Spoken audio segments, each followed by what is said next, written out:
Page number 153, page 153 सवाल पढ़ें। Neptune limited has, page 153 question number 10।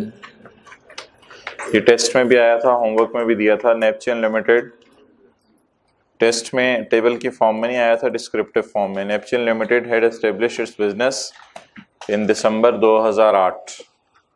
दिसंबर 2008 में इन्होंने अपना बिजनेस शुरू किया है as a supplier of plant, as a supplier of plant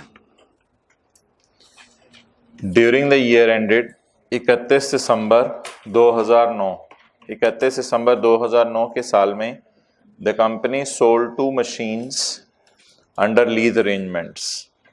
If the company is selling machines under lease arrangements, then is it a lessor or lessee?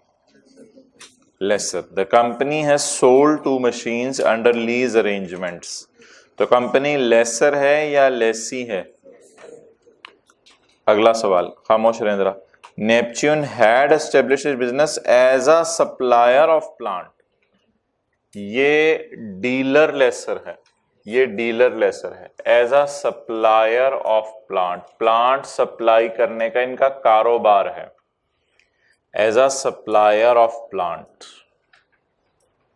During the year company sold 2 machines under lease. इतना वाज़ेह सवाल नहीं है जितने पहले होते थे।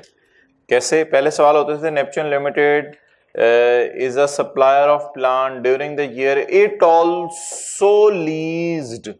Also का लफ्ज लिखा होता था ताकि पता चल जाए डीलरशिप अलग कर रहा है और दूसरी चीजें अलग कर रहा है। तो अभी इसने कुछ ऐसा नहीं लिखा, बैंक या लीजिंग कंपनी का लफ्ज नहीं लिखा, ये बैंक है या लीजिंग कंपनी है। इसकी बजाय जी भाई पिछली रो में बैठो, ये रो खाली छोड़ो। हाँ अच्छा, इसकी बजाय उसने लिखा है it has sold 2 machines under lease arrangements. इसने लीज अरेंजमेंट्स में 2 मशीनें बेची। ओके, लीज ए, लीज बी, उसमें डेट ऑफ कमेंसमेंट आ रही है, लीज पीरियड आ रहा है, लीज इंस्टॉलमेंट्स आ रही हैं, कॉस्ट ऑफ मशीन आ रही है और इकोनॉमिक लाइफ आ रही है।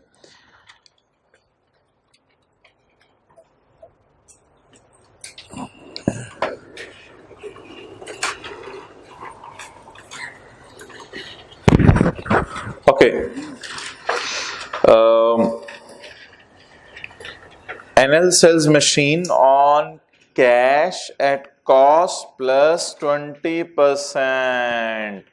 NL sells machines on cash at cost plus 20%. इसका क्या मतलब? 25%। इसका क्या मतलब? NL sells machines on cash at cost plus 20%। ये इसकी फेयर वैल्यू है, ये इसकी नॉर्मल सेल प्राइस है। कहते हैं NL आमतौर पे मशीनें कैश प्लस 25% पे बेचता है। आम तौर पे मशीनें कैश प्लस 25% पे बेचता है, तो it is it's fair value.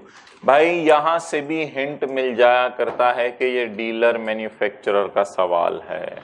Supplier का लफ्ज तो ऊपर लिखा ही हुआ था। सप्लायर जो मशीनों का होता है वो लीज पे अगर दे दे तो लीज एक एक्स्ट्रा चीज है, सप्लायर का मतलब है बेचता है। यहां से भी हिंट मिल गया कि चीज की कॉस्ट और सेल प्राइस अगर अलग दी होगी तो इट मीन्स कि चीज जो है वो जो आप दे रहे हैं कॉस्ट और सेल प्राइस अलग अलग, इट मींस कि ये डीलर मैन्युफैक्चरर लेसर के सवाल में ही सेल कॉस्ट और सेल प्राइस अलग अलग हो सकती है और किसी सवाल में अलग नहीं हो सकती। Okay, it depreciates its assets in the straight line method with no residual value. Method straight line use करती है। Fair market interest is 15%, fair market rate 15% है। ओके भाई, जहां तक मशीन ए का ताल्लुक है तो 6 को अगर आप 6 से डिवाइड करें तो ये फाइनेंस लीज है। ठीक है, 6 को 6 से डिवाइड करें तो ये फाइनेंस लीज है। तो इसमें आपने क्या करना था? Cost, fair value, gross, net और lease receivable debit, cost of sale debit, sale credit, inventory credit. Okay, machine B. Machine B में अगर आप पहला टेस्ट लगाएं, will ownership transfer at the end of 3 years so that it becomes the asset of lessee for remaining 3 years? No. Is there any purchase option that lessee can buy this asset at a price lower than fair value? There is no purchase option mentioned in question. Okay, is the lease term divided by useful life comes greater than 75%? No. Present value of lease payments 4000 का 95%, 3800, इसका 95%, 3610. Okay, 11410. Okay,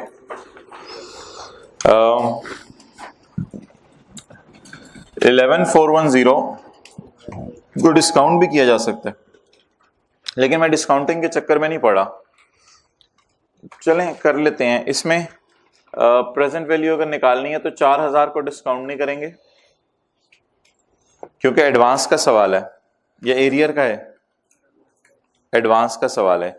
आप देखें तीसरी line में लिखा हुआ है lease instalments payable annually in advance 4000 plus 3800 into 1.15 raise to power -1। Individually discount करेंगे क्योंकि एनओटी का फॉर्मूला नहीं रख सकता, कांस्टेंट पेमेंट्स नहीं है जी। Plus 3610 into 1.15 raise to power -2। Okay जी, 10034. It is the present value of lease payments. If I divide the present value of lease payments को अगर फेयर वैल्यू से डिवाइड करें, ये तो कॉस्ट है 15000,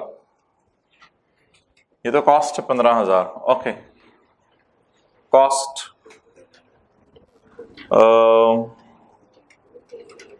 15000, fair value 15000 divided by 100 multiplied by 125, 18750, और gross investment is 11410, is 11410. Present value slash net investment, तो ये वही बन गया। कॉस्ट क्या है, फेयर वैल्यू क्या है, ग्रॉस इन्वेस्टमेंट क्या है, नेट इन्वेस्टमेंट क्या है। ओके, नेट इन्वेस्टमेंट 10034, इसको प्रेजेंट वैल्यू भी कहते हैं, लेसी प्रेजेंट वैल्यू कहते हैं, लेसर नेट इन्वेस्टमेंट कहते हैं। Present value divided by fair value, fair value is 18750। Okay, that comes to 54%, so its answer is again no. So now the question is, if the answer to all of the 5 questions is no, अगर सारे के सारे 5 सवालों का जवाब no बनता है तो इसका मतलब है कि ये ऑपरेटिंग लीज है, ये ऑपरेटिंग लीज है। मैंने माना कुछ लोगों को टेस्ट में या घर में होमवर्क करते हुए वैसे ही आइडिया हो गया होगा कि ये ऑपरेटिंग, वैसे ही आइडिया हो गया होगा ये ऑपरेटिंग लीज है, लेकिन अगर वैसे भी आइडिया ना होता तो थोड़ी सी हेक्टिक एक्सरसाइज करनी थी। ये वैसे ये एक्सरसाइज कितने लोगों ने की थी, नेट इन्वेस्टमेंट निकाली थी, फिर फेयर वैल्यू से डिवाइड किया था। अच्छा, कितने लोगों ने इसको भी फाइनेंस लीज की तरह ही कर दिया था, हाथ खड़ा करें, टेस्ट में या होमवर्क में इसको फाइनेंस लीज, कितने लोगों ने ऑपरेटिंग लीज की वजह से तरह की है। अच्छा भाई, ये बिल्कुल एक गलत अंडरस्टैंडिंग है जो आप लोगों ने बनाई हुई है, बल्कि होमवर्क के सवालों में आपको इसका आइडिया हुआ होगा। या आपने बिल्कुल गलत अंडरस्टैंडिंग बनाई हुई है कि जहाँ पे एनुअल बढ़ रहे हो या कम हो रहे हो तो वो ऑपरेटिंग लीज का सवाल होता है। कुछ लोगों के जहन में शायद ये गलत चीज़ हो, बिल्कुल ऐसी बात नहीं है, लेकिन ये आम तौर पे वैसे ऐसा है सारे सवालों में कि अगर किराया बढ़ रहा हो हर साल तो आप इसे ऑपरेटिंग लीज कह देते हैं, या किराया कम हो रहा हो फिर भी आप कहते हैं नहीं नहीं ये ऑपरेटिंग लीज होगी। नहीं, इट इज़ नॉट नेसेसरी। देखें, चाहे किराया हर साल कम हो रहा हो, चाहे किराया हर साल बढ़ रहा हो, अगर ये तकरीबन फेयर वैल्यू के करीब आ जाता है तो इट मीन्स कि it is not an operating lease. ये कौन सी लीज बन जाएगी, फाइनेंस लीज बन जाएगी, ये फाइनेंस। तो किराया बढ़ना या कम होना इस बात का मतलब नहीं है कि ये ऑपरेटिंग लीज है। Okay, now there is a question कि भाई ये फर्स्ट टाइम आपने ऐसा सवाल देखा जिसमें उसने डीलर लेसर के सवाल में लीज को इकट्ठा करके साथ उसने क्या टेस्ट किया कि ऑपरेटिंग लीज का सवाल सॉल्व कर सकते हैं या नहीं। तो ये डीलर लेसर था, उसकी ऑपरेटिंग लीज का सवाल अभी तक नहीं हुआ था। इसी सवाल की वजह से मैंने आपको पहले दिन ही लिखवा दिया था कि डीलर मैन्युफैक्चरर के सवाल में भी आपने चेक करना है ये लीज फाइनेंस है या ये लीज ऑपरेटिंग है, और हमने चेक भी कर लिया कि ये लीज ऑपरेटिंग निकली। अब अगर ऑपरेटिंग निकली तो फिर इसकी अमोर्टाइजेशन शेड्यूल नहीं बनेगा, फिर इस सवाल के अंदर वर्किंग होगी, वर्किंग 1। वो वर्किंग यहां तकरीबन हुई है, इसी को यूज कर लेंगे। ये किराया 1 जनवरी 2009 को जाएगा, ये 1 जनवरी 2010 को जाएगा, ये 1 जनवरी 2011 को जाएगा। ओके, अब आप उसी तरह टी काउंट बना लेंगे रेंट रिसीवेबल का। वैसे डायरेक्ट एंट्रीज भी हो सकती हैं, ये मैंने आपको बता दिया हुआ है, लेकिन सिर्फ 1 साल का, ज्यादा सालों के बनाने की जरूरत नहीं। हमारी इसमें आदत है कि पहले किराया रिकॉर्ड करेंगे, कैश डेबिट रिसीवेबल क्रेडिट, पहले किराया रिकॉर्ड करेंगे। इस वक्त कुछ लोगों की रनिंग में नहीं होगी ऑपरेटिंग लीज, इसलिए ये बात थोड़ी याद आने में जरा टाइम लगेगा, लेकिन घर जाके रिवाइज करेंगे, बड़ा कंफर्टेबल फील करेंगे। ओके, 31/12 इधर ये नोट कर लें। पता नहीं किताब में जो सोल्यूशन है वो ऑपरेटिंग लीज के सोल्यूशन ना किताब में थोड़े डिफरेंट तरीकों से हुए हुए हैं कुछ जगहों पे, इसलिए अगर आप ये वाला कम से कम टी काउंट बना लेंगे तो फिर आपके लिए एंट्री करना आसान हो जाएगी। और किताब में शायद अनअर्न्ड रेंटल इनकम का लफ्ज यूज होकर एंट्रीज हुई है, आप उससे अब फेमिलियर नहीं है, इसलिए किताब में ऑपरेटिंग लीज के सोल्यूशन बेशक ना देखा करें। ओके जी, रेंटल इनकम कितनी?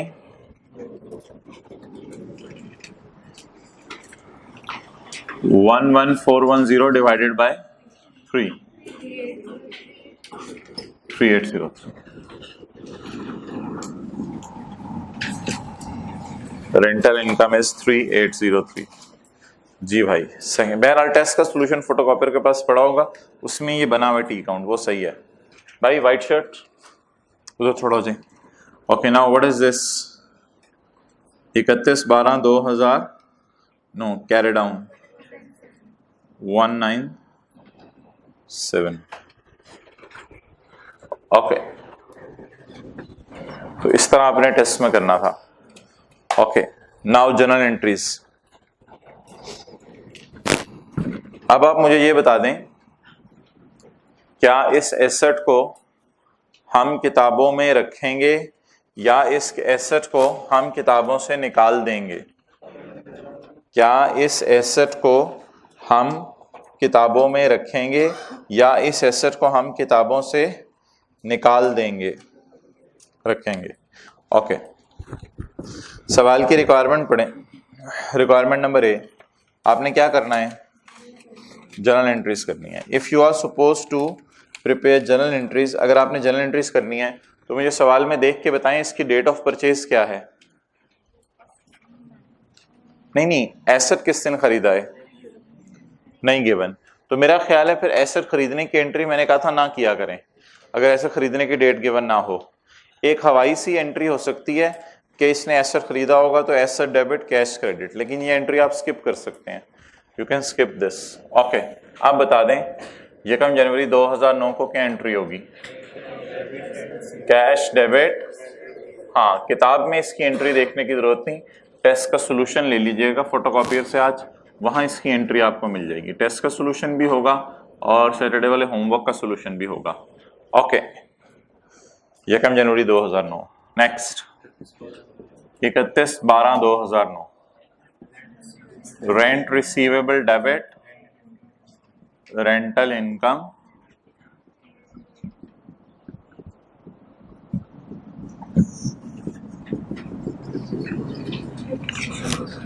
31/12/2009 depreciation, depreciation debit, accumulated depreciation credit. Okay जी, इस पे थोड़ी बात करेंगे अब हम। डेप्रिसिएशन कैसे कैलकुलेट करेंगे इसकी? यूजफुल लाइफ पे कैलकुलेट करेंगे, ठीक है। लेसर ऑपरेटिंग लीज में डेप्रिसिएशन यूजफुल लाइफ पे कैलकुलेट करता है। किस अमाउंट पे डेप्रिशिएट करेंगे? एक्सेलेंट, कॉस्ट पे करेंगे। क्योंकि मेरे भाई एक बार याद रखिएगा, आपके जहनों में एक बड़ा जेन्युइन सवाल आ सकता है, आज नहीं आएगा, कल कभी आएगा, कल नहीं आएगा, परसों कभी जहन में सवाल आएगा कि डीलर मैन्युफैक्चरर लेसर एक ऐसा बंदा है जिसके पास वो चीज बड़ी वाफिर तादाद में पड़ी है। मिसाल के तौर पे मैं डीलर, इसमें मैं एज्यूम करता हूँ ये प्लांट का डीलर नहीं है, ये गाड़ियों का डीलर है। अब इसके पास 100 गाड़ियां पड़ी हैं, अब 100, 150, 200 इसके पास गाड़ियां पड़ी हैं स्टॉक के अंदर। आमतौर पे लोगों को कैश में बेचता है, कुछ लोगों को फाइनेंस लीज पे बेचता है, कुछ को ऑपरेटिंग लीज पे बेचता है। अब ये जो 200 गाड़ियां थी इसकी इन्वेंट्री थी, 200 गाड़ियां इसकी इन्वेंट्री थी, इन्वेंट्री में पड़ी हुई थी। 10 गाड़ियां कैश पे बेच दी, चलो अच्छी बात है, वो भी गई। 10 गाड़ियां फाइनेंस लीज पे बेच दी, चलो वो भी गई सारी उम्र के लिए, वो भी चली गई। 10 गाड़ियां ऑपरेटिंग लीज पे दे दी। ये जो ऑपरेटिंग लीज पे इसने गाड़ियां दी हैं मेरे भाई, इनकी इसके सामने कॉस्ट भी होगी। खरीदी थी इसने 15,000 की, बाहर के मुल्क से इंपोर्ट की थी, पाकिस्तान में आमतौर पे 18,000 की बेचता था। लेकिन अब इसके लिए ये स्टॉक रहा ही नहीं। जब इसके लिए ये स्टॉक ही नहीं रहा तो इस, आपको पता है कि ऑपरेटिंग लीज में लेसर एसेट को अपनी बैलेंस शीट में शो करता है और नॉन करंट एसेट्स में। अब जब इसके लिए ये स्टॉक ही नहीं रहा तो it is out of question कि हम सोचें कि फेयर वैल्यू पर डेप्रिशिएट करेगा। ये कैसे फेयर वैल्यू पर डेप्रिशिएट करेगा? इसने सोचा ही नहीं बेचने का, इसने तो खरीदा। बना नहीं रहा, मैन्युफैक्चरर लेसर नहीं है। मैन्युफैक्चरर लेसर होता फिर भी कॉस्ट पे डेप्रिशिएट करते। खरीदा और किराए पे दे दिया। खरीदा और किराए पे दे दिया का क्या मतलब है? फेयर वैल्यू पे बेचा।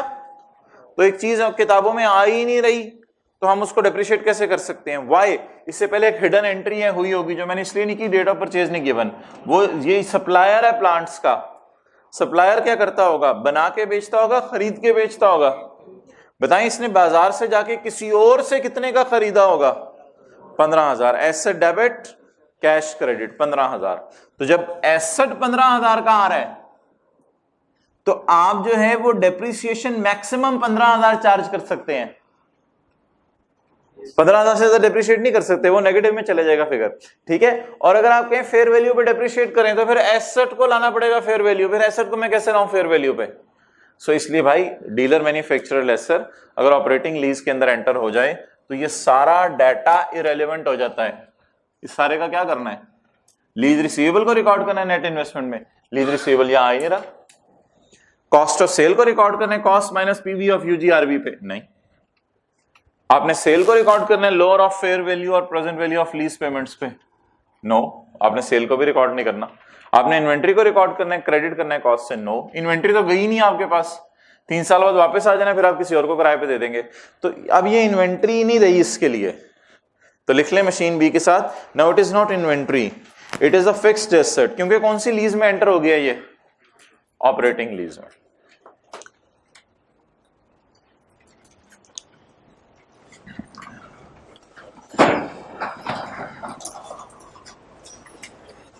जी भाई अब एक दफा थोड़ी हिलजुल कर लें, ये सेकंड लास्ट रो में ब्लैक शर्ट जगह बनवा दें। मोहतरम आप भी इधर हो जाएं, ये बैग उठा लें, आ जाएं आगे, आ जाओ आगे। आप भी एक की जगह बना दो, आप एक की।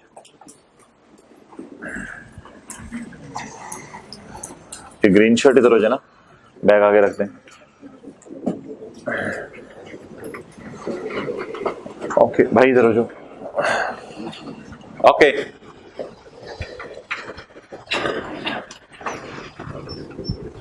बहरहाल मैंने आपको कह दिया कि इसकी एंट्रीज किताब से नहीं देखनी, इसकी एंट्रीज आपने जो है वो फोटोकॉपियर से सॉल्यूशन लेके उसमें देखनी है। जोर भाई जो रात को आपको ईमेल की थी वो दोनों फाइल्स फोटोकॉपियर के पास क्लास खत्म होने से पहले रखवा दीजिएगा जी। 15,000 डिवाइडेड बाय 6, 2500।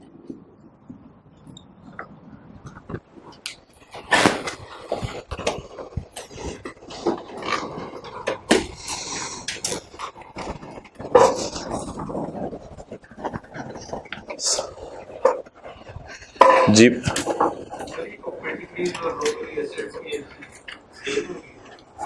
वो एक इत्तेफाक है कि सेम होती हैं, वैसी ऐसी बात नहीं है, हो सकता है एक वक्त में एक बंदा उसको फाइनेंस लीज कह रहा है, आज वो फोटोकॉपी से अपने सोल्यूशन लेने हैं, लगता है आपने होमवर्क किया है, होमवर्क किया है ना, बिल्कुल एक्सेलेंट। तो फोटोकॉपी से सोल्यूशन लेना है, you will get the answer इंशाल्लाह।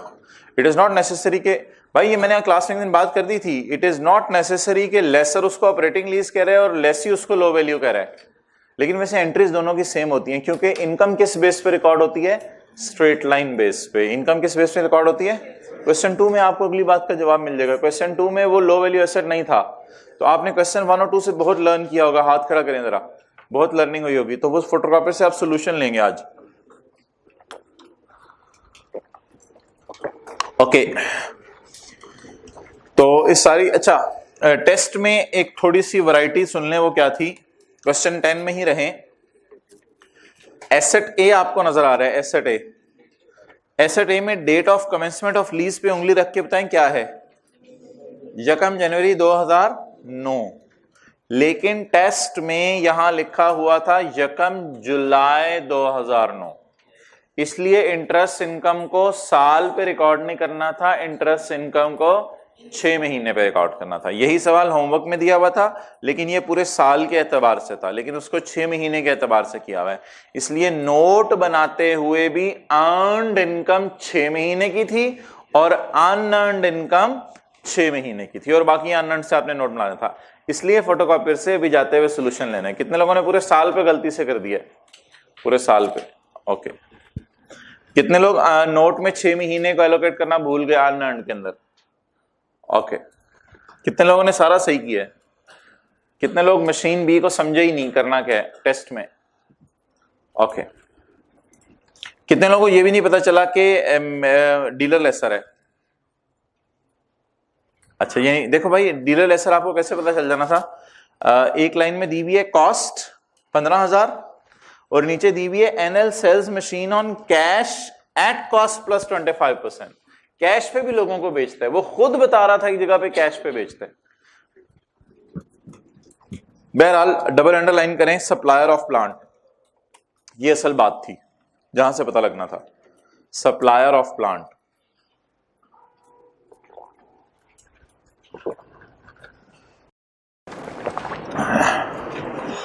ओके, आप रात को बताया जा चुका है 7:15 पे क्लास शुरू हो जाती है आजकल, तो आप हजरात को कोई फर्क नहीं पड़ता। It was a very good question. Okay, IAS 12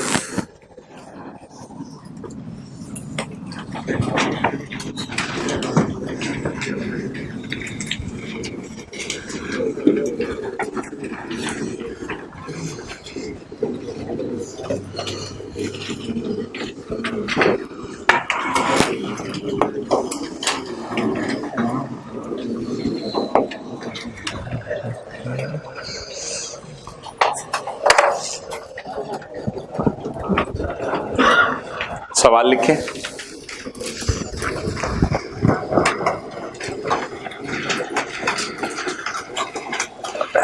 मुझे दिखा देना एक दफा। एन ऑर्गेनाइजेशन, IAS 12, सवाल लिखें अपनी तरफ से खुद। An organisation started business, an organization started business of selling mobiles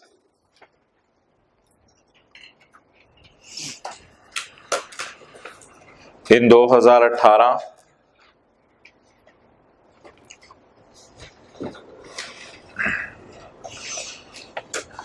at end of December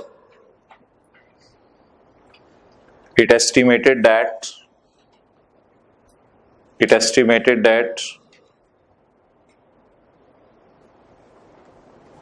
warranties offered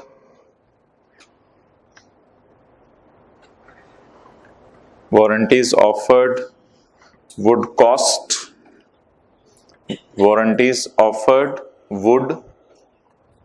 लकड़ी वाली नहीं, would cost रुपीज 40,000। वारंटीज जो ऑफर की हैं हमने मोबाइल्स बेचने की, वो 40,000 रुपए का अंदाजा लगाया है। अंदाजा लगाया या कंफर्म है? साल के आखिर में अंदाजा लगाया कि अगले साल मोबाइल सही होने आ जाएंगे, ठीक है। Okay, in 2019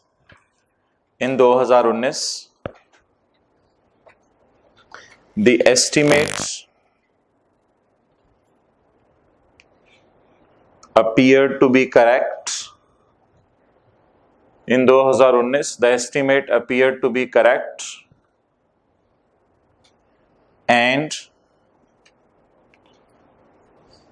repair cost incurred on mobiles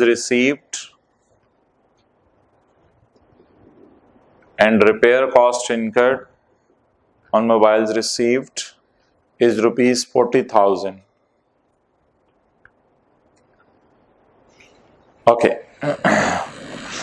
आप इतनी सी बात सामने रख के मुझे बता दें कि अकाउंटिंग रूल्स के मुताबिक 2010 के साल में क्या जर्नल एंट्री होगी और अकाउंटिंग 2018 में, और अकाउंटिंग रूल्स के मुताबिक 2019 में क्या जर्नल एंट्री होगी।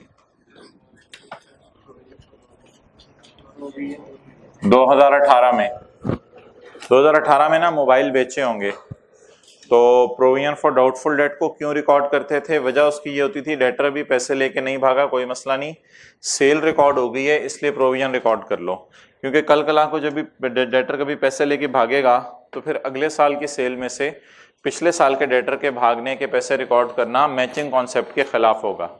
तो सिमिलरली अगर जो है वो एक शॉप है जो मोबाइल्स की वारंटी देती है, अब बेचती इस साल है और मोबाइल वारंटी के लिए इसके पास आते हैं अगले साल, तो बड़ी नेचुरल सी बात है कि जब बेच इस साल रही है और वारंटी ऑफर होने के लिए आएंगे इसके पास अगले साल, तो बड़ी नेचुरल सी बात है कि फिलहाल अंदाजे से एक्सपेंस इसी साल रिकॉर्ड करना चलना चाहिए।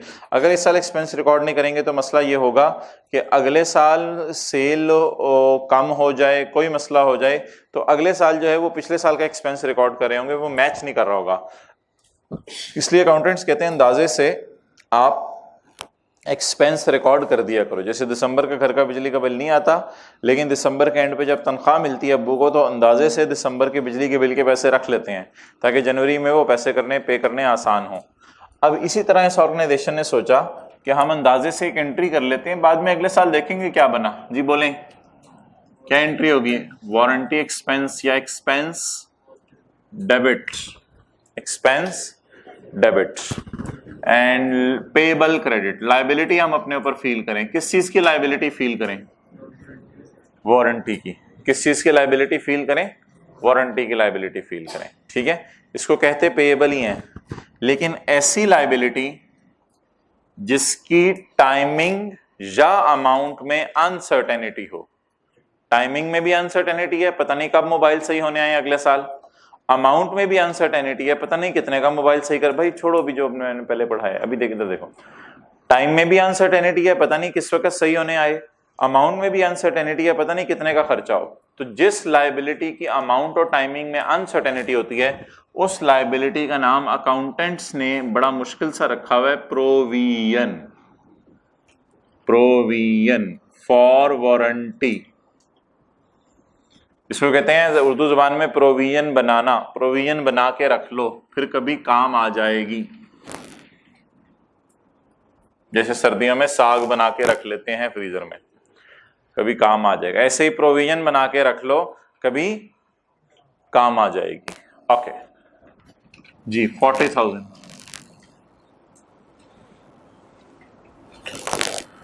ओके, लेकिन बैक एंड पे आपने यही याद रखना है कि ये पेएबल का अकाउंट है। अब आप बता दें अगले साल इसकी क्या एंट्री होगी? एक्सपेंस क्रेडिट नहीं होगा, एक्सपेंस को अब आप कम नहीं कर सकते, वो तो आगे ना सही कराने। अब आपने जो लायबिलिटी क्रिएट की हुई थी उससे भी तो खत्म करना है। अगले साल आप इसको कहते हैं यूज ऑफ प्रोविजन। क्या यूज? इस्तेमाल हो गई, फ्रीजर से निकाल ली, खा ली। यूज ऑफ प्रोविजन, बना के रखी हुई थी, अल्लाह का शुक्र है बना के रखी हुई थी, वरना अगले साल बनानी पड़ती तो मैचिंग कॉन्सेप्ट की वायलेशन हो जाती। बनाई हुई चीज को इस्तेमाल कर लेते हैं। Provision debit, liability debit. Now we are not feeling liable, क्योंकि वारंटी कार्ड आके ऑनर हो गया है, हमने उसको वारंटी ऑनर कर दी है, जैसे कि हमने कहा था 40,000। चलें, ये जनरल एंट्रीज होंगी। अच्छा, तो एक दो लाइन छोड़ के कर रहे हैं या बिल्कुल साथ ही सॉल्यूशन नोट कर रहे हैं? अच्छा चलें, अब खैर है, चलें, कुछ नहीं होता।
ओके अच्छा जी, अब इसका टी काउंट बनाएंगे जी। टी काउंट कैसे बना?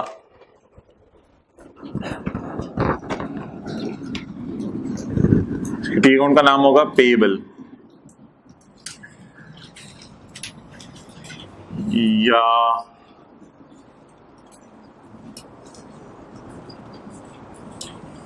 Provision for warranty.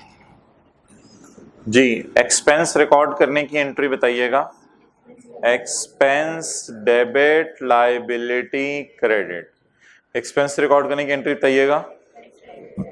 Expense debit liability credit. तो 2010 के अंदर क्या एंट्री होगी? Expense debit liability credit. इसको प्रॉफिट एंड लॉस में लेके जाते हैं, आपको पता है। एक्सपेंस डेबिट लाइबिलिटी क्रेडिट कितने से? 40,000 से। जी, इस साल कोई कैश पे हुआ? 18 में। 18 में कोई कैश पे नहीं हुआ। ओके, कैरी डाउन बता दें 18 के एंड का बैलेंसिंग। जी, कैलकुलेटर की जरूरत नहीं है, नहीं है। 40,000। ओके, ये किस साल का अकाउंट बन गया? 2018 का। ये हर पेएबल का अकाउंट क्रेडिटर जैसा होता है। क्रेडिटर जैसा। क्रेडिटर जैसा क्या मतलब? इधर ज़हन में लाएं। Creditor purchase cash carry down, creditor जैसा purchase cash carry down. Okay, purchases profit loss में चली जाती हैं। What is brought down? साल के शुरू में कितना लाइबल फील कर रहे थे? फर्ज करें अगले साल कारोबार बंद हो गया, हमने कहा हम मोबाइल नहीं बेचेंगे, लेकिन जिन्होंने वारंटी ऑनर करानी थी उन्होंने कहा था आपकी वो जिम्मेदारी पूरी करके जाएं, तो हमने दुकान इसलिए सिर्फ खुली रखी ताकि वारंटीज ऑनर करें। अगले साल सेल नहीं हुई जी, कैश 40,000। और कुछ डेटा अगले साल के बारे में उसने दिया हो? कोई डेटा अगले साल के बारे में दिया हो? नहीं दिया हुआ, तो एक्सपेंस 0। कैरी डाउन बैलेंसिंग जी बोले 0। अगले साल दुकान बंद हो गई, अगले साल कारोबार बंद हो गया। जैसे हमने समझने के लिए जो एग्जांपल की थी उसमें हमने 2 सालों में एसेट को फुल्ली डिप्रिशिएट कर दिया था, 60-40 40-60। तो हमने समझने के लिए 1 साल दुकान खोली इस सवाल में और अगले साल दुकान बंद कर दी।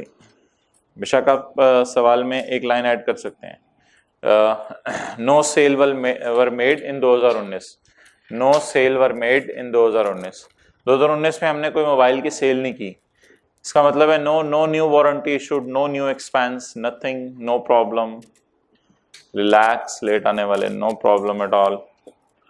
अच्छा, अब जिन हजरात ने जगह छोड़ी हुई है वो उस जगह पे लिख लें, जिन हजरात ने जगह नहीं छोड़ी हुई वो भी कोई मसला नहीं, टी काउंट के आगे लिख लें। अब मैं आपको टैक्स अथॉरिटीज का व्यू बताने लगा हूं जो सवाल का हिस्सा है। टैक्स अथॉरिटीज की, ये तो मैंने आईएफआरएस की अकाउंटिंग आपको कराई है। मुझे आईएफआरएस की अकाउंटिंग क्यों करानी पड़ी? क्योंकि आईएस 16 में तो आपको पता है 40 और 60% डेप्रिसिएशन रेट है, टी अकाउंट कैसे बनाना है। तो इससे पहले मैं आईएस 16 आपको आईएस 12 के साथ करवाया था, इसलिए उसमें आपको आईएस 16 में बताना नहीं पड़ता डेप्रिशिएट कैसे करते हैं, लेकिन प्रोविजन फॉर वारंटी FR1 में पढ़ा नहीं हुआ, इसलिए इससे पहले इसकी अकाउंटिंग समझानी पड़ी। तो हमने प्रोविजन फॉर वारंटी की अकाउंटिंग सीखी है अभी, जो बिल्कुल क्रेडिटर अकाउंट की तरह बनता है। ओके, अब भाई ये तो इसकी अकाउंटिंग मुकम्मल हो गई। अकाउंटिंग कहती है मैचिंग कॉन्सेप्ट को वायलेट ना करें। अब बताएं टैक्स अथॉरिटीज इसके बारे में क्या राय रखते होंगे। हमने खर्चा रिकॉर्ड किया 2018 में, हमने खर्चा रिकॉर्ड किया 2018 में, क्योंकि मोबाइल सेल हुए थे 18 में। 19 में मोबाइल भी सेल नहीं हुए, दुकान भी बंद रही, तो हम सिर्फ वारंटी के लिए कोई एक बंदा दुकान पे बैठाया हुआ था, वो रिपेयर करके दे देता था। टैक्स अथॉरिटीज इसके बारे में क्या राय रखती होंगी वारंटी के बारे में। अकाउंटिंग वाले किस बुनियाद पे खर्चा रिकॉर्ड कर रहे हैं ये बता दें। मैचिंग कॉन्सेप्ट की बुनियाद के ऊपर खर्चा रिकॉर्ड करें, जब सेल हुई तब खर्चा रिकॉर्ड करो। टैक्स वाले इसके बारे में क्या राय रखते होंगे, टैक्स की किताब क्या कहती होगी इसके बारे में। हाँ, वो कहते होंगे कि 2018 के एंड पे जब हम वारंटी कार्ड इश्यू करेंगे ना, तो हम कहेंगे जरूर बिल जरूर 40,000 का खर्चा हमारा हो गया, इसलिए तो एंट्री की एक्सपेंस डेबिट पेबल क्रेडिट हो गया, बस हम ये एंट्री कर देंगे। टैक्स वाले कहेंगे नहीं भाई, जब लोग क्या कराने आए, मोबाइल सही करवाने आए, तो उस वक्त आप इस खर्चे को रिकॉर्ड करना। आप बताएं हमारे और टैक्स वालों में क्या पैदा हो गया, इख्तलाफ पैदा हो गया। और ये जो हमारे और टैक्स वालों में इख्तलाफ पैदा हो गया, तो ये इख्तलाफ आर्जी है या परमानेंट है। आर्जी कैसे है, हमने एक्सपेंस को किस साल रिकॉर्ड किए 2018 में, लेकिन टैक्स वाले इसको कब एक्सपेंस मानेंगे 19 में, जिस वक्त क्या पे होगा। भाई कहां देख रहे हो, सुनना मेरी बात जी। टैक्स वाले इसको किस साल एक्सपेंस मानेंगे 2019 में, कब, जब क्या होगा वो पे होगा। तो लिखें टैक्स अथॉरिटीज का व्यू। Tax authorities allow warranty expense, tax authorities allow warranty expense.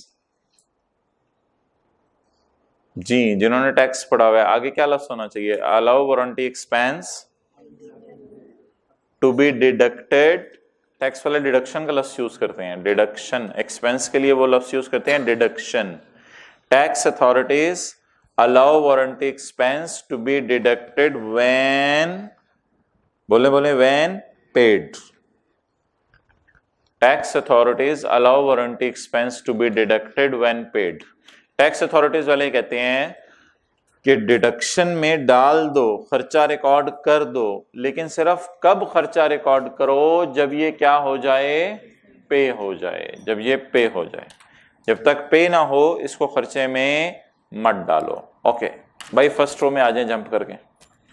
तो टैक्स अथॉरिटीज, बार बार बोलें, tax authorities allow warranty expense to be deducted, इसको माइनस करने देंगे व्हेन पेड, जब ये क्या कर दें, पे कर दें। तो जब पे, इधर इधर इधर इधर ये बन गई जगह, व्हेन पेड, जब वो पे होगा। ओके जी,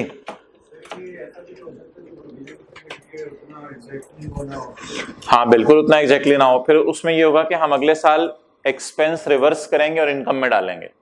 जब हम इनकम में डालेंगे तो हमारा एक्सपेंस कम हो जाएगा। टैक्स अथॉरिटीज तो ऑटोमेटिकली फिर उतना ही कैश रिकॉर्ड करने देंगे जितना पे हुआ था, तो इस तरह वो हम और वो बराबर आ जाएंगे। It is a temporary difference. Okay now, अच्छा भाई, अब टैक्स अथॉरिटीज की क्या जनरल एंट्रीज है वो मैं नहीं कर रहा। अगर आप कहें टैक्स वालों की भी जनरल एंट्रीज कर दें, ये तो किन रूल्स के, आपको याद है मैंने 2 टी अकाउंट बनाए थे, एक अकाउंटिंग वालों का टी अकाउंट बनाया था, एक टैक्स वालों का टी अकाउंट बनाया था, पीपीई का, एक अकाउंटिंग वालों का एक टैक्स वालों का। अब मोबाइल वाले भाई, अब इसकी जरूरत नहीं कि मैं टैक्स अथॉरिटीज के मुताबिक भी जनरल एंट्रीज करूं। अगर आप फिर भी कहें टैक्स अथॉरिटीज क्या जनरल एंट्री करेंगी, तो शायद मुझे व्हाइट बोर्ड पे करनी पड़े कभी समझाते हुए। 2018 में क्रॉस टैक्स वाले कोई जनरल एंट्री नहीं करेंगे। 2019 में कैश क्रेडिट एक्सपेंस डेबिट, उनको नहीं पता मैचिंग कॉन्सेप्ट क्या होता है। कैश क्रेडिट एक्सपेंस डेबिट, जिन्होंने टैक्स पढ़ा हुआ है उन्होंने 90% भी डिडक्शन का रेट पढ़ा होगा, 90% भी जगह डिडक्शन का रेट है, उनको मैचिंग कॉन्सेप्ट का नहीं पता होता। कैश क्रेडिट एक्सपेंस डेबिट किस साल रिकॉर्ड करेंगे? 2019 में। चले मजबूरन आपके समझने के लिए कर देता हूं, लेकिन टैक्स वालों की जनरल एंट्रीज कभी पेपर में नहीं करनी। हाँ, पीपीई का ठीक बना लीजिएगा। टैक्स रूल्स के मुताबिक जो जनरल एंट्रीज बनती हैं वो कभी पेपर में नहीं करनी। ये किन रूल्स के मुताबिक एंट्रीज हैं? IFRS। अब मैं किन रूल्स के मुताबिक जनरल एंट्रीज करने लगा हूं? टैक्स रूल्स के मुताबिक।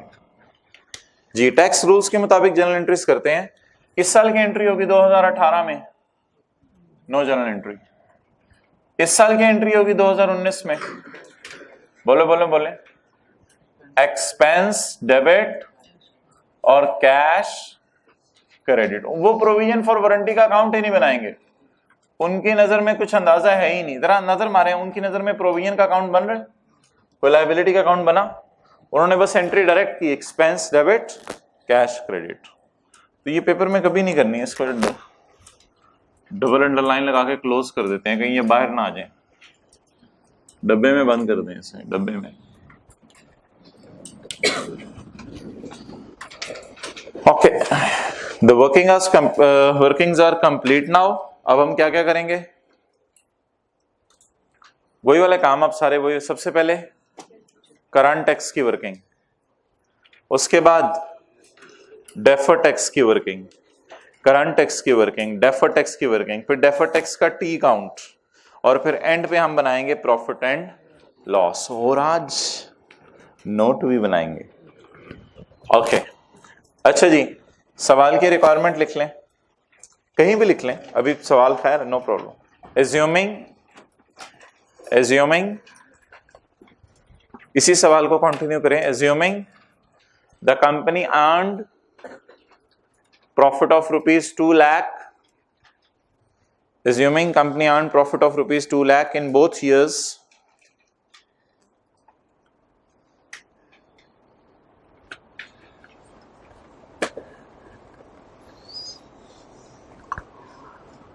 prepare profit and loss, prepare profit and loss extracts, और टैक्स रेट इज 30% कर लें। टैक्स का रेट 30% है इस कंट्री में जहां का सवाल आया। मुनासिब साथ वाला रोजाना ही आ जाया करे, ये इसने जो काम ही उठा लिया छुट्टियां करने का। ओके, देखें देखें दाएं वाले को, अगर वो मुस्कुरा रहा है इसका मतलब है उसने पिछले हफ्ते में छुट्टी की है एक। ओके, अच्छा जी, लेट्स स्टार्ट। करंट टैक्स की वर्किंग करते हैं। ये तो डेफर्ड टैक्स की वर्किंग हमने यहां की थी, तो ऐसा करते हैं करंट टैक्स की वर्किंग यहां कर लेते हैं।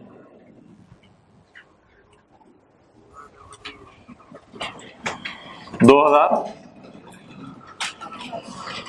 2019 और 2018 कहां से शुरू करें जी? Sale, cost of sale less admin selling, profit. कहां से शुरू करें? प्रॉफिट से। इसको प्रॉफिट बिफोर टैक्स भी कहते हैं जी। बोलें कितना है? 2 लाख। 7 लोगों में 2 लाख।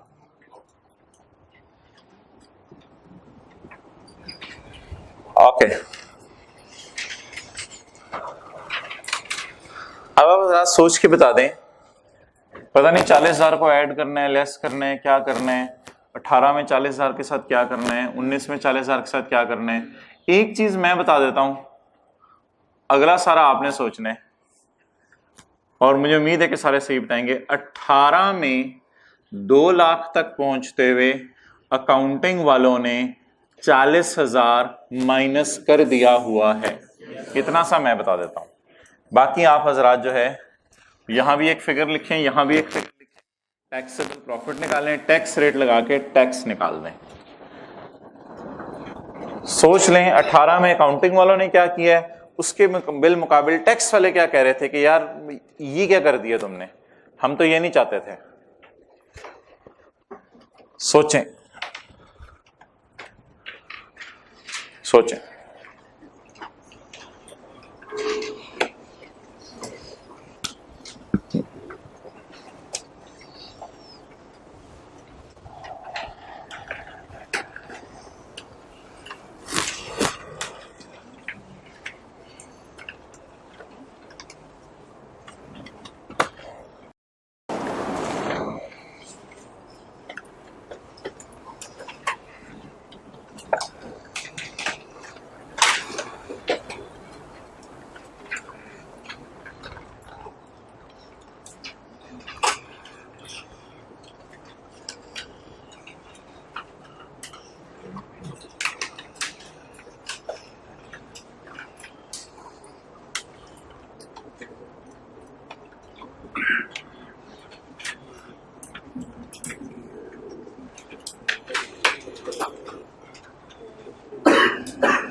ओके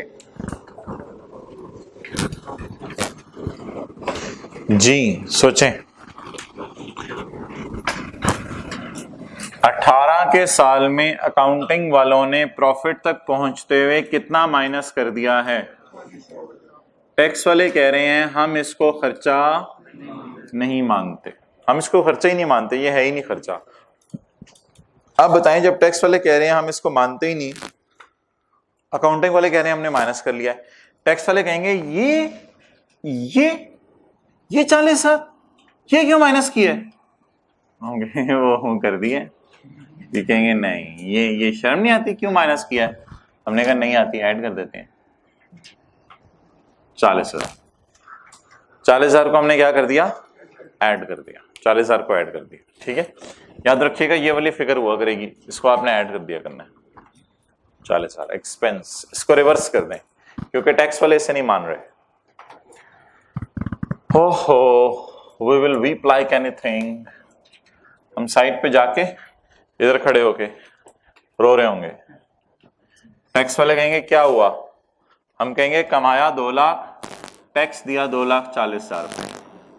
उन्होंने कहा रो, हम कुछ नहीं कर सकते, हम कुछ नहीं कर सकते। हमने कहा था अंदाजे मारो, अंदाजा इतने लोग मोबाइल सही कराने आ जाएंगे। बातें सुनो इनकी, इतने लोग मोबाइल सही कराने आ जाएंगे।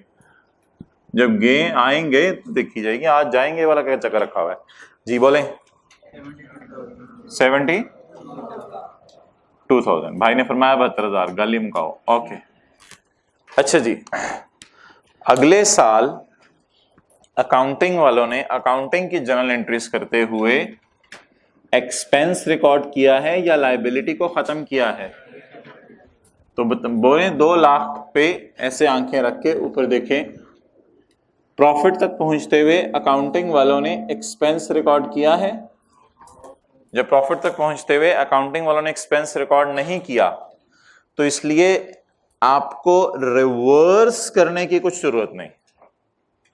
अब अगले साल हम जो है वो जब कैश पे करेंगे तो टैक्स वालों को कहेंगे भाई हमने कहा था ना लोग मोबाइल सही कराने आएंगे, देखा आ गए इतना कैश। टैक्स वाले कहेंगे ठीक है भाइयों आप हमारे पक्की बात कर रहे हो, पे हाँ जी पे कर दिए।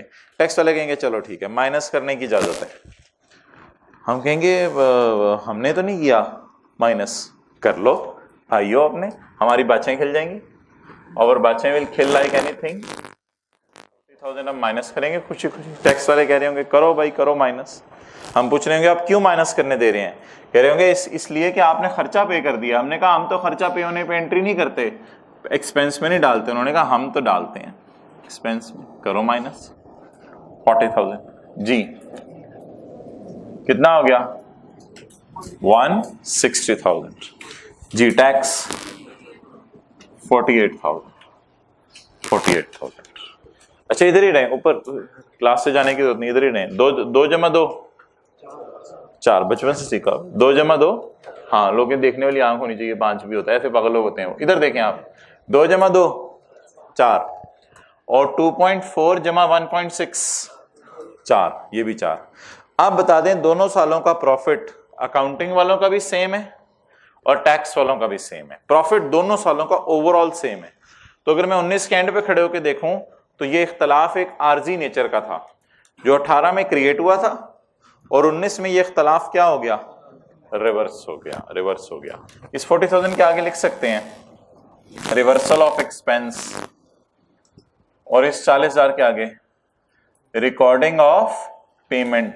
अच्छा उसी साल ना पेमेंट रिकॉर्ड कर लेते, नहीं पे ही नहीं हुआ। Reversal of expense, recording of payment. जी कितने लोगों ने इसी तरह किया था एज इट इज? जरा हाथ खड़ा करें। ओके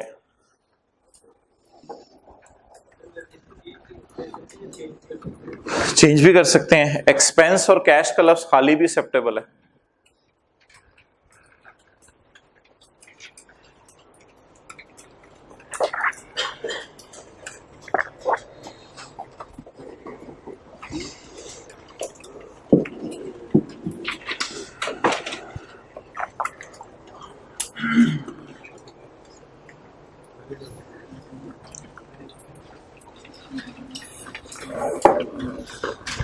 ओके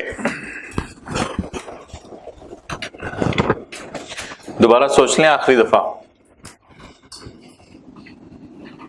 2 लाख कमाया,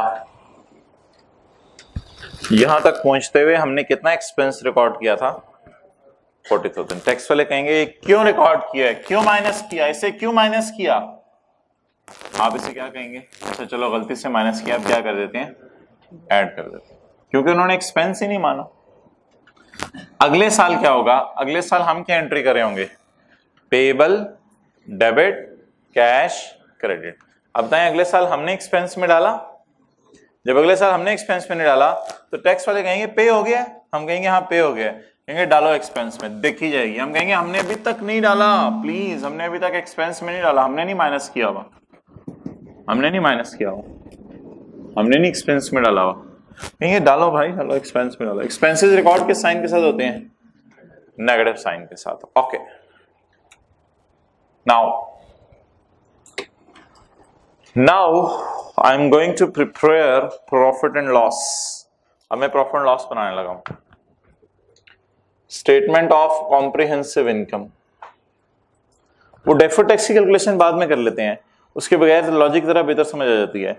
वो तो कैलकुलेशन का एक पैटर्न है ना, उस पर बाद में बात करते हैं। ओके 2019 और 2018 जी। प्रॉफिट एंड लॉस कैसे शुरू होता है?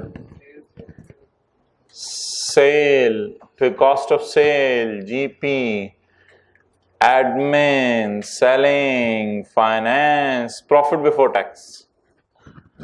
तो प्रॉफिट की फिगर से शुरू कर लेते हैं। प्रॉफिट बिफोर टैक्स बोलें जी। प्रॉफिट बिफोर टैक्स कितना है सवाल में? 2 लाख रुपए। Profit before tax is 200,000।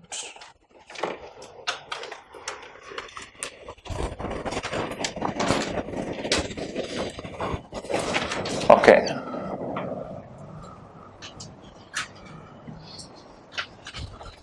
It is profit before tax less tax. Tax is of 2 types: current, deferred. Okay, what is current tax payable to government of Pakistan? 72,000 and 48,000. Now guys, oh you guys sitting at the end, can you see the mismatch? The name of Mrs. Match, mismatch. आपको mismatch नजर आ रहा है? क्या mismatch नजर आ रहा है? कमाया कितना और टैक्स कितना बन रहा है? कमाया कितना और टैक्स कितना बन रहा है? 48.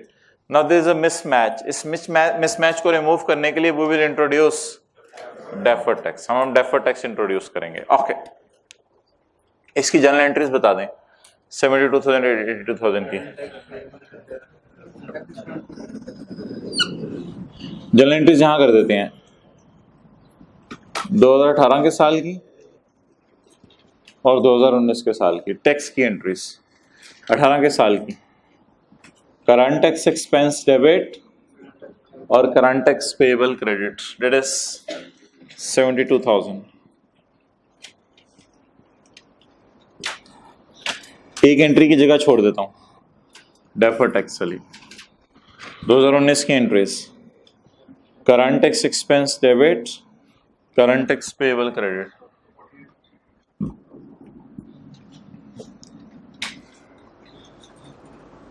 $48,000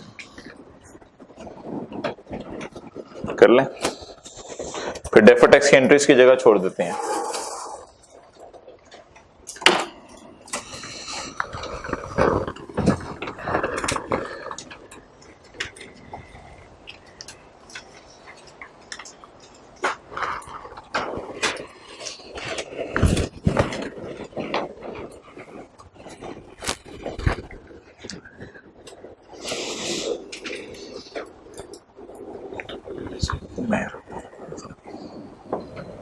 दो भी सेम होमवर्क था ना, बता देना था उन्हें, फोटोकॉपियर के पास रखे हैं. ओके अच्छा भाई, अगला सवाल, उसका जवाब सुनिएगा. अब आप मुझे बता दें कि इस साल मैं क्या यहां लिखूं और इस साल क्या यहां लिखूं कि काम मैच हो जाए. कमाया कितना,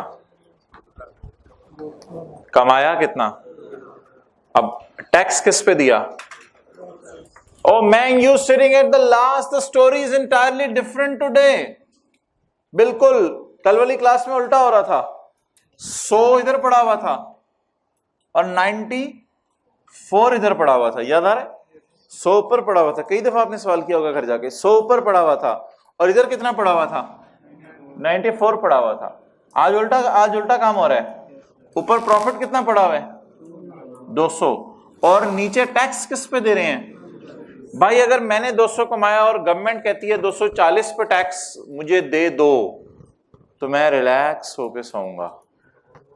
अब मैं परेशान होके नहीं सोऊंगा. नहीं, मैं टैक्स दे दिया है, मैं कह रहा हूं दे दिया है 72,000 गवर्नमेंट को दे दिया. अब मैं रिलैक्स होके सोऊंगा.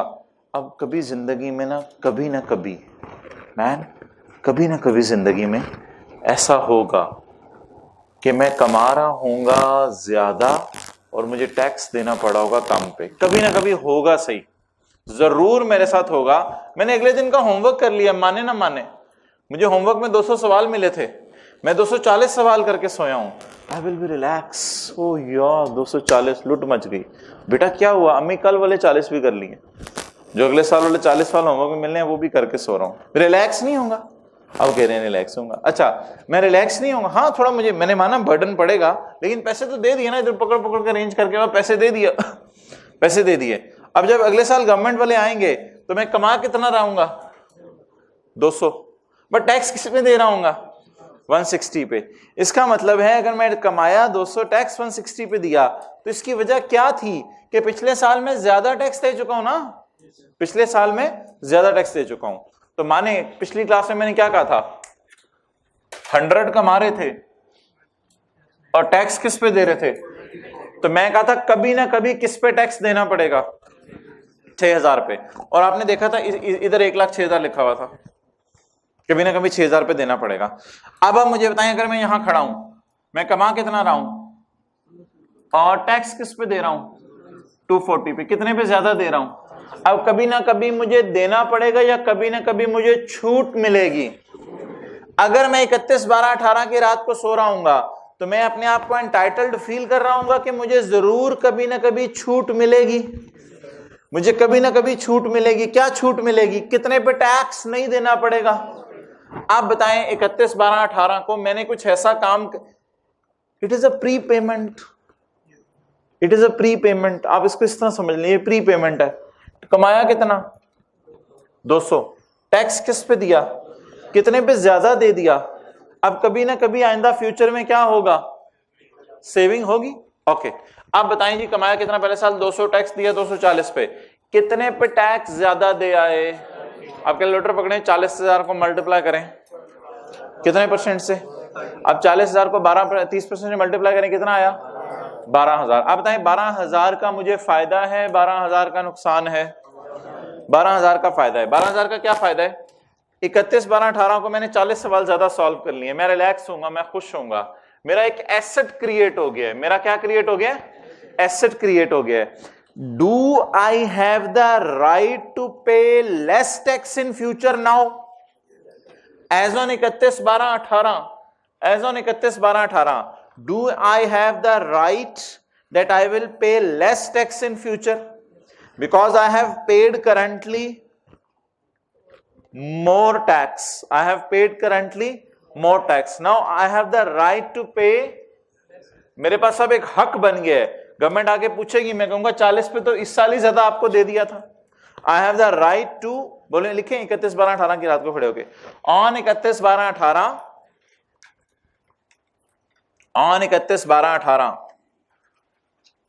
I am feeling myself entitled. Entitled या liable? Entitled. On 31/12/18 I am feeling myself entitled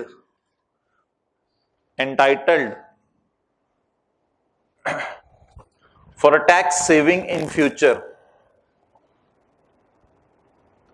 I am feeling myself entitled for a tax saving in future. Future में मुझे टैक्स सेव होगा ऑफ ₹12,000। कैसे? 40 इंटू 30%। मैं अपने आपको entitled feel कर रहा हूं। अच्छा भाई इसकी एंट्री बताएं। एंटाइटल्ड फील कर रहा हूं, एसेट डेबिट। बोले बोले बोले बोले एसेट डेबिट। एसेट डेबिट ये ना डेफर्ड टैक्स लाइबिलिटी और एसेट एक ही तरह का अकाउंट है। बैंक अकाउंट जैसे कभी पॉजिटिव होता है कभी ओवरड्रॉन होता है, तो ये इस तरह चलता है, डेफर्ड टैक्स एसेट डेबिट या लाइबिलिटी एसेट डेबिट। अब एसेट डेबिट दूसरा इफेक्ट किसको जाएगा? Profit and loss, DTE. DTE deferred tax expense credit. अब आप बोलेंगे जी आप एक्सपेंस क्यों कम कर रहे हैं? आप एक्सपेंस क्यों कम कर रहे हैं? एसेट तो समझ आ रहा है कि फ्यूचर में हमें सेविंग होनी है, एसेट समझ आ रहा है, एक्सपेंस क्यों कम कर रहे हैं? देखिए भाई इधर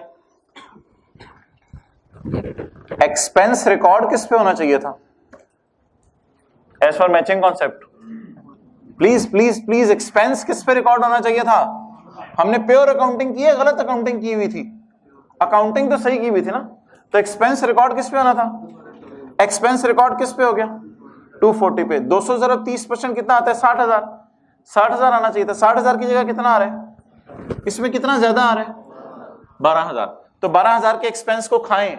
ये देखें इधर से ज्यादा समझ आएगा बेहतर। मैंने एक्सपेंस को क्यों क्रेडिट किया है? एक्सपेंस को पहले मैंने डेबिट किया फिर क्रेडिट किया।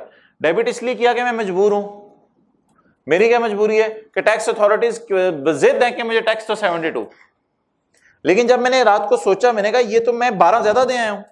मैंने बेगम को अल्लाह वाली, जो भी टैक्स पे था उसने बेगम को अल्लाह वाली मेरे नाल पता नहीं की है, मेरा टैक्स बनता था 60 और जमा कितना कराया हूं? 72,000। तो उसने सीए किया हो, तो उसने कहा अल्लाह वाले परेशान ना हो, तू रिलैक्स कर, एक एंट्री कराती हूं मैं तुझे। एंट्री समझाने में मुझे थोड़ा टाइम लगेगा, लेकिन एंट्री करवाती हूं तुझे। तुम्हें एक हक मिल गया है कि फ्यूचर में तुम्हें कम टैक्स देना पड़ेगा। And if you see I will speak in English, she said you have the right that you will pay less tax in future. My husband, You will pay less tax in future. You will save 12,000 for yourself, for my kids. You will save. Okay. तो अब तुमने expense को क्या कर लिया हुआ है? Inflate. तुमने एक्सपेंस को क्या कर लिया हुआ है? बनता कितना था? 60,000 और रिकॉर्ड कितना किया हुआ है? 72,000. Okay. I have the right. So please pass this channel entry. हक है और दूसरी तरफ से खर्चा ओवरस्टेट कर दिया हुआ है, तो खर्चे को कम करना पड़ेगा. Okay. What will happen in next year? Next year right avail कर लिया? राइट अवेल कर लिया? बोले बोले बोले. राइट अवेल कैसे किया? कमाया कितना? 200. टैक्स किस पे दिया? सिर्फ 160. सिर्फ 7 बोले. कमाया कितना? और टैक्स किस पे दिया? सिर्फ 160 पे. तो बताएं राइट अवेल कर लिया? बेनिफिट कैसे मिला? बेनिफिट ऐसे मिला कि देना था 60, देना था 60 और सिर्फ देना कितना पड़ा? 48. सेविंग हो गई. अब बता दें, should I feel my self still entitled? मैं अभी भी अपने आप को एंटाइटल्ड फील करूं 31/12/19 की रात को कि भाई मेरा हक है. मेरा हक कहां है? गवर्नमेंट कहेगी ए हक नहीं देता, ए की है. तो मेरा कौन सा हक है? नो बोले बोले बोले. क्या करेंगे? राइट को कम कर देंगे. राइट को कम कर देंगे. ये एसेट जो क्रिएट हुआ था, अब मेरा हक है ये 31/12/19 को वो हक एक्सरसाइज कर लिया है. इधर देखें हक कैसे एक्सरसाइज किया. कोई एसेट नहीं रहा. क्यों एसेट नहीं रहा? मेरा हक था कि 40,000 पे कम टैक्स दूं. मैं 200 कमा के गया, मैंने गवर्नमेंट को कहा 200 पे टैक्स लो. गवर्नमेंट ने कहा नहीं. आपको याद है आपका एक हक बनता था? हमने कहा हाँ मुझे याद है मेरा हक बनता था. गवर्नमेंट ने कहा 200 के बजाय आप सिर्फ किस पे दे दो. Have I availed this right? कैसे? मेरा टैक्स कितना बनता था? 200 पे 30% 60 और सिर्फ दे कितना आया? तो वो बेनिफिट तो मैं तकरीबन कैश में ही अवेल कर लिया. मुझे 12,000 की सेविंग हो गई. तो should I feel myself entitled on 31/12/19? No. मैं अपने आप को एंटाइटल्ड फील ना करूं. क्या करते हैं जी? डेफर्ड टैक्स एसेट क्रेडिट और एक्सपेंस कम रिकॉर्ड हुआ है. सोचें इधर 200 पे बनता कितने? 200 पे बनता कितने? 60. लेकिन 200 पे रिकॉर्ड कितना किया हुआ है? 48. बोले डेफर्ड टैक्स. अब ये एक्सपेंस याद रखिएगा, इस वाले एक्सपेंस को सेट करते हैं. ये एक्सपेंस भी इस वाले एक्सपेंस को सेट कर रहा था. एक्सपेंस होना कितना चाहिए था? 60. मैंने 12 कैंसिल क्यों कम कर दिया ताकि किस पे आ जाए? 60 पे. एक्सपेंस होना कितना चाहिए था? 60. मैंने बढ़ा क्यों दिया ताकि दोबारा किस पे आ जाए? 60 पे आ जाए. इट इज अ वेरी, क्या कहते हैं इसको, कहते हैं बहुत सोचने वाली अप्रोच है. ये दिमाग का योगर्ट बन जाती है तो रायता बन जाता है. बल्कि योगर्ट फिर भी थोड़ी थिक हो, रायते में तो बिल्कुल. अच्छा, दिमाग की दही नहीं बनानी. मैं आपको अभी ये सारा करने के बाद क्या कहूंगा, एक अप्रोच आई हुई है नई वाली मार्केट में, उसका नाम है बैलेंस शीट अप्रोच. उस अप्रोच में हम इतना सोचेंगे नहीं, सिर्फ क्या बनाएंगे? टी काउंट बनाएंगे, बैलेंस शीट के फिगर्स उठाएंगे, वहां से भी हम एग्जैक्ट एंट्रीज पे पहुंचेंगे. अब इन एंट्रीज पे पहुंचने का एक और तरीका जो आपको मैंने पिछली क्लास में बताया था, उसकी तरफ मूव करते हैं. ये जो मैंने आपको सारा कराया है, इसमें हमने बहुत सा सोचा है, लेकिन ये पेपर में सोचना नहीं पड़ेगा. पेपर में एक अप्रोच लगानी पड़ेगी, शॉर्टकट जो मैंने आपको बताई थी. That will be a working number may be 1 2 जो भी है, जो भी आपने नाम दिया है. वर्किंग अपनी अपनी बोले, वर्किंग अपनी अपनी. अच्छा जी, deferred tax liability slash asset. कभी ये लायबिलिटी होती है, कभी एसेट होता है. Deferred tax liability slash asset as on 31/12/2000 बोले बोले बोले 18. अच्छा, ये बात तो सबको समझ आ रही है ना कि आज के सवाल में कल वाले सवाल से कुछ डिफरेंट चीज है. कल वाले सवाल में इधर 1 लाख था, यहां 94 था, और आज वाले सवाल में ऊपर 2 लाख है और इधर 240 है. हम कमा कम रहे हैं और टैक्स ज्यादा पे दे रहे हैं. ओके, चलें जी. Deferred tax liability as on. क्लासें बस रोजाना लिया करें हिम्मत करके. Deferred tax liability slash asset as on 31/12/18। जी क्या लिखूं यहां, पीपीई नहीं, वारंटी एक्सपेंस नहीं। बैलेंस शीट अप्रोच हमेशा एसेट या लायबिलिटी का लफ्ज यूज करती है, तो मैंने इस अप्रोच का नाम आपको बताया था बैलेंस शीट अप्रोच। ये जो अभी मैं आपको करा रहा था इसको जुबानी कलामी वाली, इसको कहते हैं प्रॉफिट एंड लॉस अप्रोच, यानी सिर्फ प्रॉफिट्स की फिगर से खेलो। लेकिन अभी मैं बैलेंस शीट अप्रोच की तरफ लेके जाने लगा हूं। जी अकाउंट का नाम बताएं, पेएबल। अकाउंट का नाम बोले, पेएबल, पेएबल या प्रोविजन फॉर वारंटी, पेएबल, ये अकाउंट का नाम है, पेएबल। 4 कॉलम बता दें कौन से डाले थे। Carrying amount, tax base, difference, tax at the rate of 30%। जी जो हजरात सैटरडे को नहीं आए थे, कैरिंग अमाउंट का मतलब है बैलेंस शीट में अकाउंटिंग वाले क्या लायबिलिटी लेके जाएंगे। टैक्स बेस का मतलब है बैलेंस शीट में टैक्स वाले क्या लायबिलिटी लेके जाएंगे, और फिर इन दोनों का डिफरेंस ले लेंगे, उस पर रेट लगा देंगे। ओके, मुझे बता दें 31/12/18 की रात को अकाउंट, अब शॉर्टकट अप्रोच जिसमें सोचना नहीं पड़ता, मुझे बता दें 31/12/18 की रात को अकाउंटिंग वालों की बैलेंस शीट में कितनी लायबिलिटी है। 40,000। इसको शो कर दें।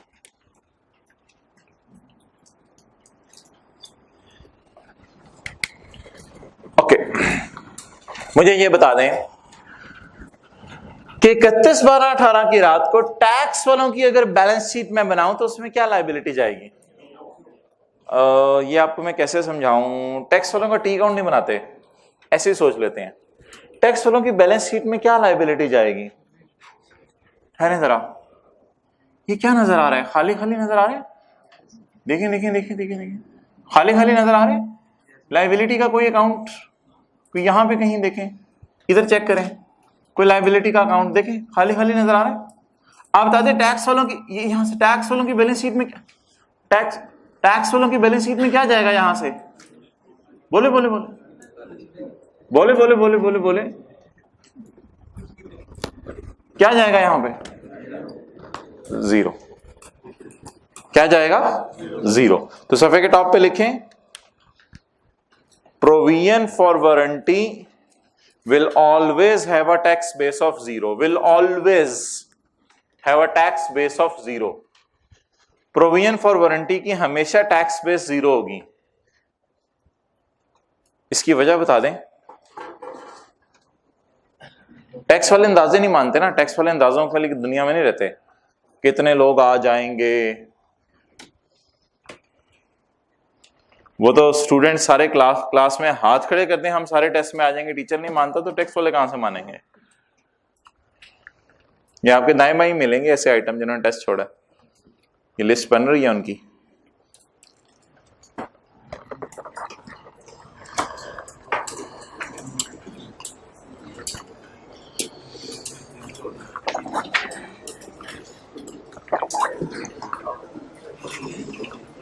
ओके जी, अगर टैक्स वाले अपनी बैलेंस शीट बनाए तो टैक्स वालों ने कोई एंट्री की है, तो अगर टैक्स वालों ने कोई एंट्री ही नहीं की तो कोई लायबिलिटी है, तो is no liability. Okay, difference बोले 40,000, रेट लगाएं 30%,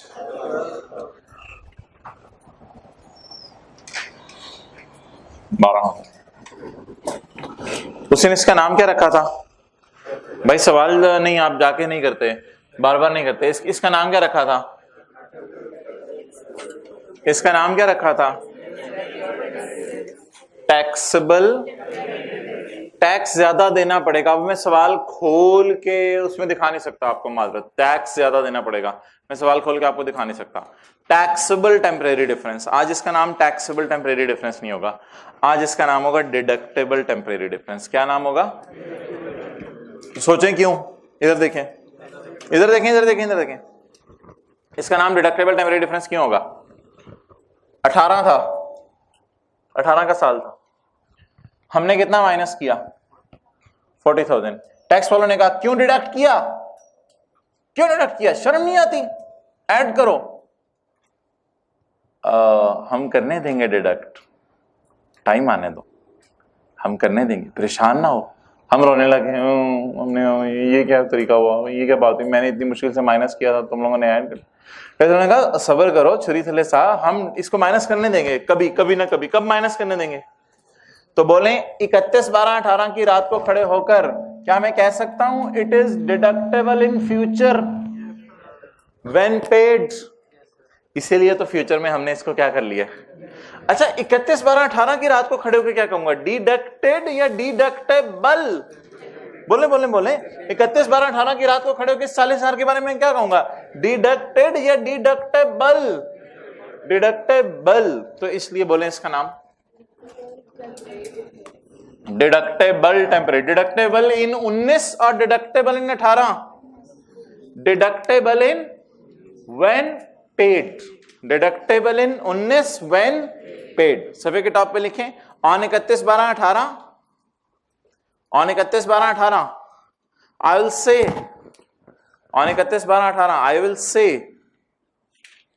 दिस 40, जल्दी लिखा करें, on 31/12/18 I will say this 40 is deductible in 19 when paid।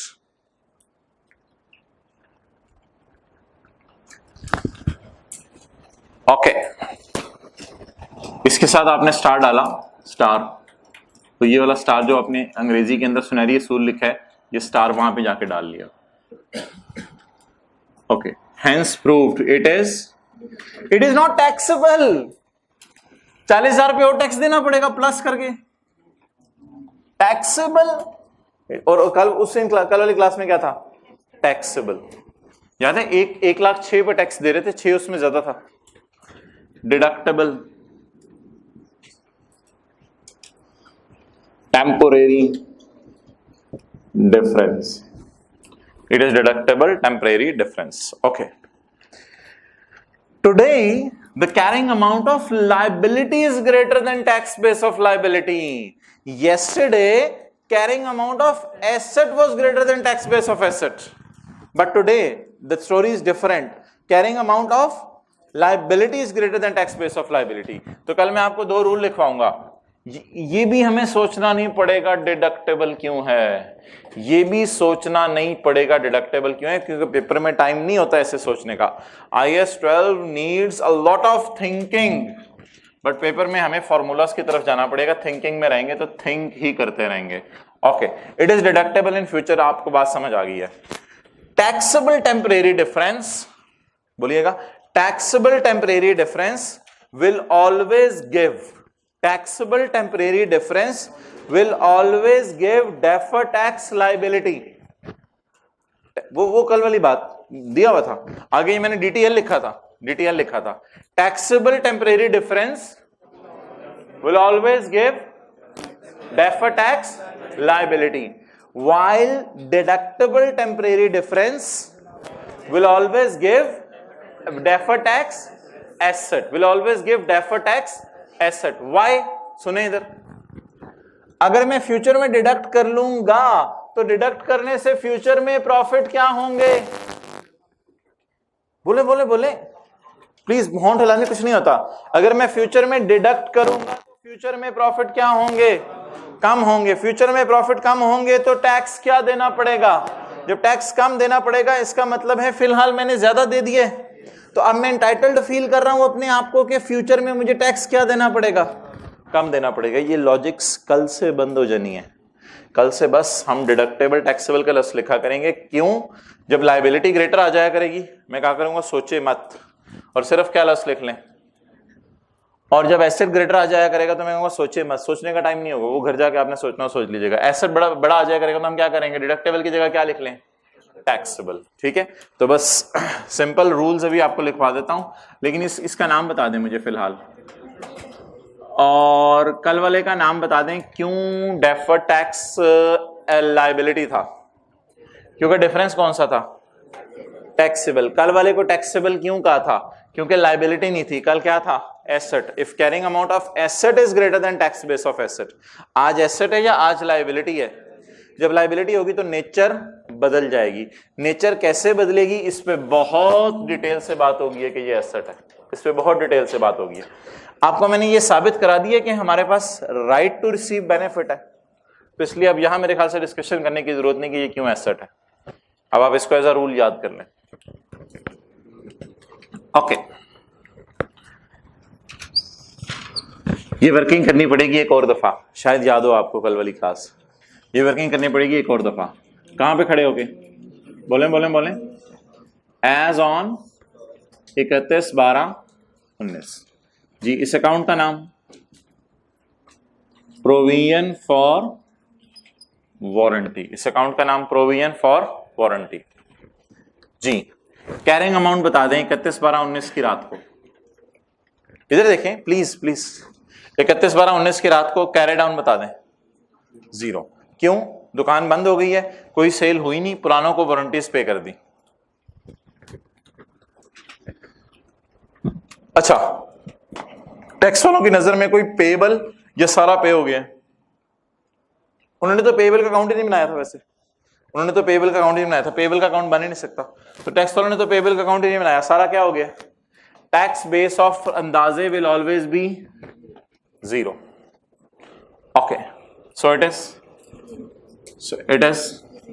0। यही हमने सैटरडे को भी क्लास में किया था। तो जो हजरात नहीं आए थे, सिंपल सी बात, 31/12/19 को अकाउंटिंग वालों की नजर में लायबिलिटी कितनी है? तो 31/12/19 को टैक्स वालों की नजर में तो हमेशा ही लायबिलिटी का अकाउंट ही नहीं बनता, 0। ओके, कौन सा अकाउंट बनाना है? एसेट। कौन सा अकाउंट बनाना है? एसेट। कौन सा अकाउंट बनाना है? एसेट। इसका नाम deferred tax asset slash liability. वैसे स्लैश लायबिलिटी लिखा करेंगे क्योंकि ऐसा भी हो सकता है कभी ओपनिंग लायबिलिटी एसेट और क्लोजिंग लायबिलिटी बन जाए, कोई भी वजह हो सकती है। तो फिलहाल चलें, आज इसका नाम फिलहाल एसेट ही रख देता हूं, डेफर्ड टैक्स एसेट जी। ऊपर देखें, what is this?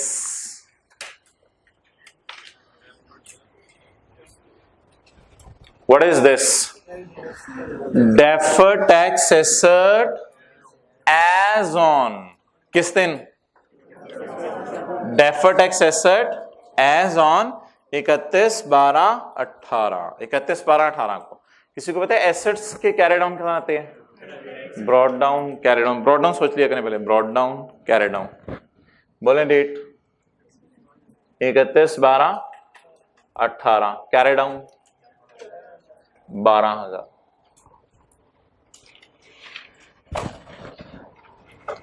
Okay, close कर दें, close close close. As on 31/12/19 what is asset? बोले बोले, व्हाट इज एसेट? 0।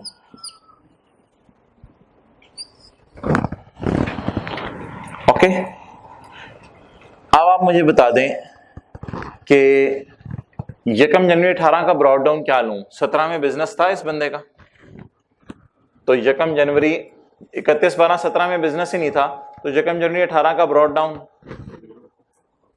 31/12/18 का कैरी डाउन क्या बनेगा? 1 जनवरी 19 का ब्रॉड डाउन। थोड़ी सी लेंथी अप्रोच है बट अकल नहीं लगानी पड़ती इसमें, टाइम सेव हो जाता है। कैरी डाउन क्या बन गया? Brought down. अब आप मुझे बता दें बैलेंसिंग फिगर जहां भी आ रही है और उस बैलेंसिंग फिगर की जनरल एंट्री बता दें। इधर आ रही है बैलेंसिंग फिगर जी, कितना? 12,000 जी। इधर कल से पास पेपर के सवाल शुरू हो जाएंगे फुल फ्लेज, टाइम पे आ जाया करना है 7:15 बजे जी। 12,000 ये करके जो मैंने ब्लू में किया है इसकी जनरल एंट्री मुझे बता दें।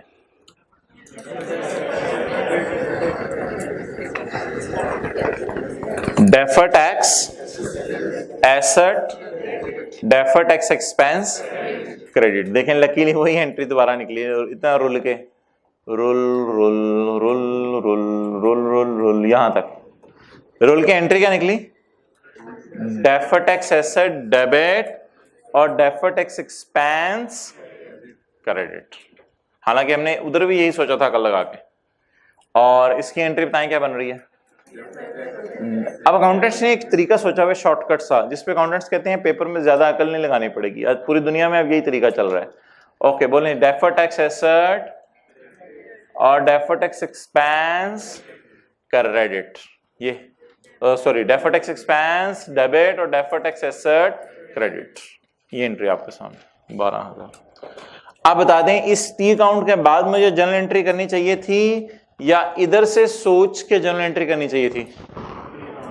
टी अकाउंट के बाद, टी अकाउंट करने के बाद जनरल एंट्री करनी है। तो you are suppose to do this working and this one. Okay, now the question still remains there, इस शॉर्टकट अप्रोच के अंदर हमें कैसे पता चला करेगा ये एसेट आई है, ये कैसे पता चलेगा ये लायबिलिटी आई है, उसका रूल आपको बस लिखवा दूं। ये कैसे पता चलेगा ये एसेट है या कैसे पता चलेगा, क्योंकि डिफरेंस का कॉलम तो आ जाया करेगा, डिफरेंस का कॉलम कल भी आया था। अब ये कैसे पता चलेगा यहाँ एसेट आएगा या यहाँ लायबिलिटी आएगी, उसके लिए स्टैंडर्ड में और आईकैप की किताब में भी बड़े बड़े फॉर्मूलाज लिखे हुए हैं। इस टॉपिक के शुरू में ही बड़े बड़े फॉर्मूलाज लिखे हुए हैं।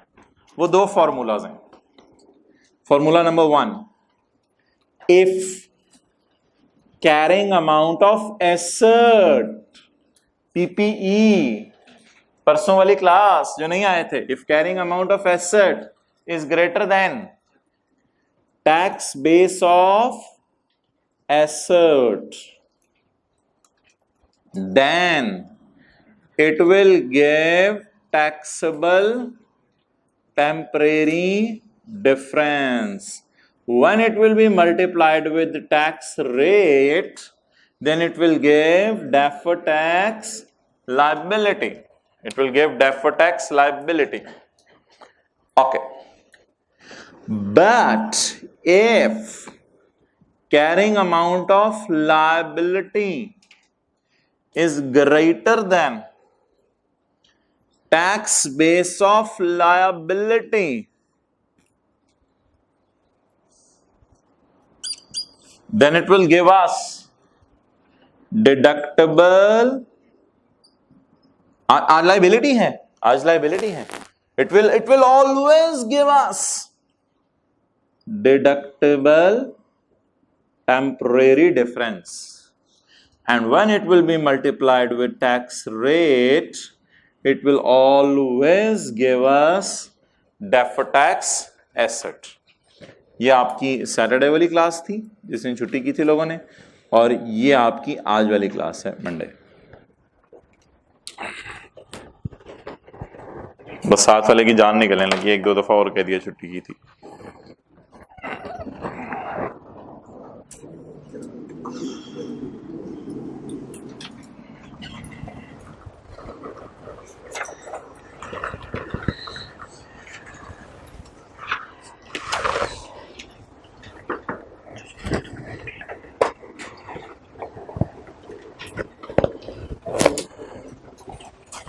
अच्छा, यहां से भी आप सोच सकते हैं, बस ये एक दफा ऐसी बात कर रहा हूं, ये बातें बार बार नहीं होती सोचने वाली। यहां से भी आप सोच सकते हैं, इधर देखें, लायबिलिटी अकाउंटिंग वालों ने शो की हुई है, टैक्स वालों ने शो नहीं की हुई। देखें इधर, ऐसा ही है ना। Carrying amount of liability is greater than tax base of liability का क्या मतलब है कि लायबिलिटी अकाउंटिंग वालों ने ज्यादा शो की हुई है और टैक्स वालों ने या कम शो की हुई है या बिल्कुल शो नहीं की हुई। अब अकाउंटिंग वाले कह रहे हैं हम लायबल हैं, टैक्स वाले कह रहे हैं हम लायबल नहीं हैं, जब कभी चीज आई तब लायबल होंगे, तब पे कर देंगे। अब अकाउंटिंग वालों ने लायबिलिटी ग्रो करके दिखा दी है, लेकिन टैक्स वालों ने अभी तक लायबिलिटी नहीं दिखाई। अकाउंटिंग वालों ने लायबिलिटी ग्रो की है तो डेबिट मारा होगा एक्सपेंस को, तो अकाउंटिंग वालों ने खर्चा रिकॉर्ड कर लिया है, टैक्स वालों ने अभी तक खर्चा रिकॉर्ड, तो टैक्स वाले फ्यूचर में इसको डिडक्ट करने देंगे, इसलिए इसका नाम क्या पड़ जाएगा, डिडक्टेबल टेम्परेरी डिफरेंस। और जब फ्यूचर में टैक्स वाले माइनस करने देंगे तो फ्यूचर में हमें क्या मिलेगा, फायदा मिलेगा। इस फायदे के लिए अपने आप को अभी से क्या फील करने लग जाएं, एंटाइटल्ड। इसलिए ये क्या प्रोड्यूस करेगा, डेफर्ड टैक्स एसेट। अगर आपसे कोई पूछे इस फॉर्मूले की लॉजिक तो आपने उसे ये वर्किंग करके समझानी है। लेकिन अगर कोई कहे मेरे पास 1 मिनट है, मैंने सीए कर लिया हुआ 10 साल पहले, मुझे भूल गई है लॉजिक इस फॉर्मूले की, तो आपने उसे क्या बताना है, अकाउंटिंग वालों ने क्या रिकॉर्ड कर ली है, लायबिलिटी, साथ ही डेबिट क्या किया होगा, एक्सपेंस। टैक्स वालों ने भी लायबिलिटी रिकॉर्ड, इसलिए टैक्स वाले फ्यूचर में क्या रिकॉर्ड करेंगे? एक्सपेंस। फ्यूचर में एक्सपेंस रिकॉर्ड करेंगे। जब टैक्स वाले फ्यूचर में एक्सपेंस रिकॉर्ड करेंगे तो एक्सपेंस रिकॉर्ड करने से फ्यूचर में टैक्स क्या देना पड़ेगा? जब फ्यूचर में टैक्स कम देना पड़ेगा तो उसके लिए अभी से अपने आप को क्या फील करें? एंटाइटल्ड। अभी से अपने आप को क्या फील करें? एंटाइटल्ड। माने यहां पे खड़े होकर अपने आप को एंटाइटल्ड फील करना चाहिए कि फ्यूचर में क्या करना है? कम टैक्स पे करना है।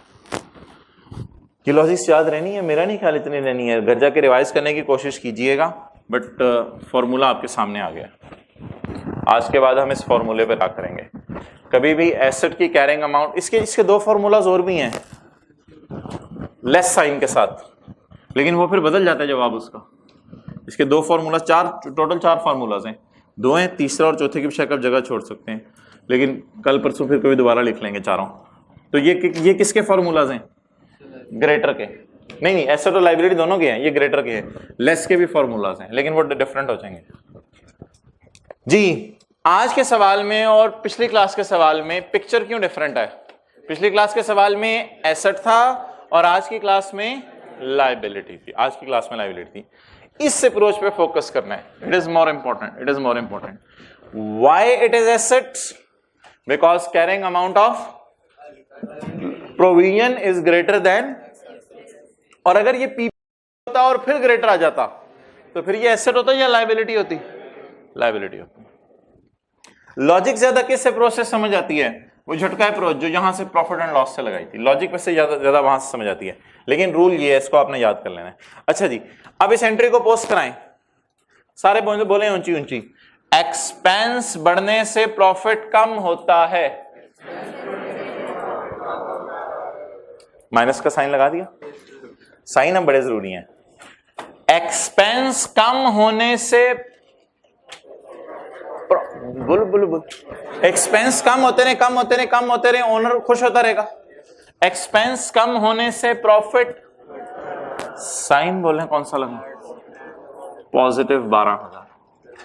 Hold on, nothing is over, I am here, you are here, we are here, time is there. Okay, बोले एक्सपेंस बढ़ने से प्रॉफिट कम होता है। साइन बोले एक्सपेंस बढ़ने से प्रॉफिट, और ये है क्या? प्रॉफिट। इसको क्या करें? कम। कितने से?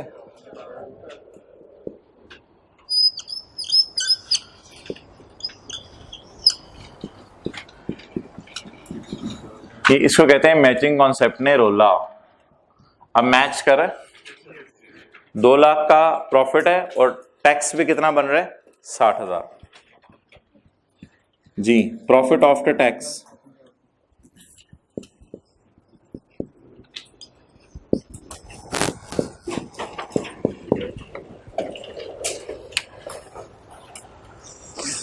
ओके।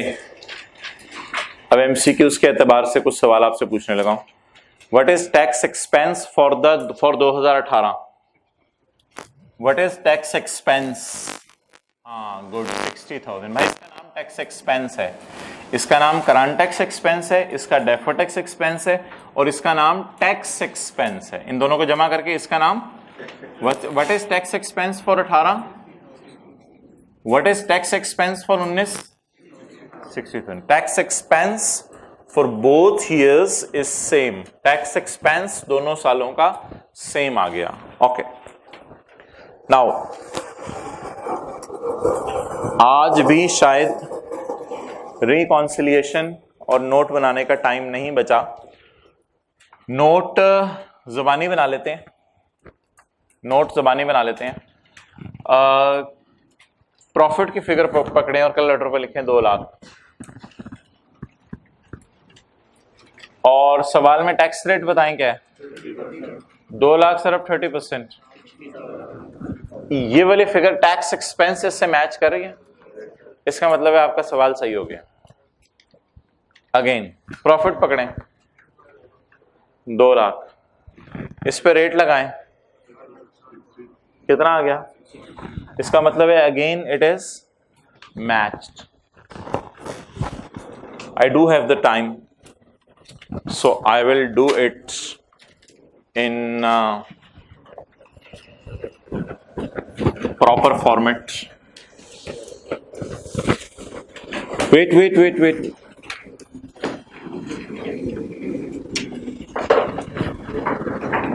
किस फिगर को पकड़ा था?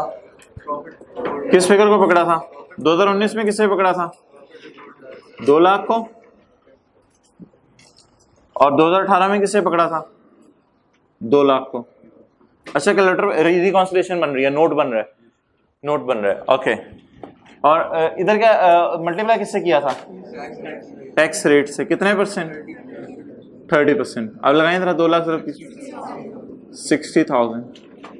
2 लाख 30%, 60,000। साथ वाले के हाथ पे हाथ मारे, ऐसी नोट बताइए ना, हाथ मारे उसके, ऐसी नोट। ये था नोट, ये क्या है? ये प्रॉफिट है। इसके साथ क्या लिख दूं? Profit before. इसका नाम क्या रखूं? 30।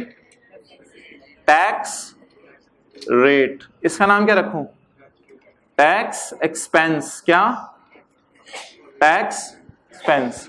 इसका नाम क्या रखूं? रिकॉन्सिलिएशन। ऊपर क्या लिखूं? Notes to the financial statement. हंसना नहीं है अब घर जाके, नोट बन गया। हंसना नहीं है घर जाके, नोट बन गया। किसको किससे मल्टीप्लाई करना होता है? ये जगह छोड़ी हुई है मैंने, I am carrying something, wait. Okay, इतना आसान नहीं है नोट। अच्छा, तो प्रॉफिट पे रेट लगा दिया, यू विल गेट टैक्स। इस 60,000 का ब्रेकअप दे दें, इस 60,000 का ब्रेकअप दे दें, 1.1 1.2। इस 60,000 का ब्रेकअप दे दें। 72,000 और 12,000, दैट इज 60,000। ये 60 का ब्रेकअप आ गया। इस वाले 60 का भी ब्रेकअप दे दें। 48,000। ओए उथे वेख ना, मैम उथे वेख। 48 और 12।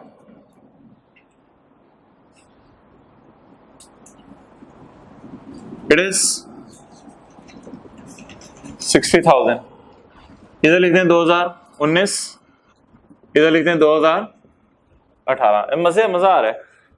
इसका नाम रखते हैं करंट और इसका नाम रखते हैं deferred. I am enjoying, you are enjoying, we are enjoying. और इसका नाम टैक्स एक्सपेंस। बस ये नोट है, ये नोट है। बोले what a note. No what a paratha नहीं, it's not paratha. What a note, what a note. It's better than a कड़क note in my pocket. It's not बोसीदा नोट। जी, नोट के हिस्से बता दें। 1.1, 1.2। 1.1 क्या होगा? करंट और डेफर्ड। अलग अलग साइन वही वाला यूज कर लें जो यहां है, करंट एंड डेफर्ड। उसके बाद किसे पकड़ें? प्रॉफिट को। प्रॉफिट को पकड़ के किससे मल्टीप्लाई कर दें? रेट से। You will get tax. Now what is reconciled? It is reconciled, it is reconciliation. यहां लीज की तरह नहीं होगा, नो मोंगफली अप्रोच, डायरेक्ट फवारा approach. Yes, it is reconciled.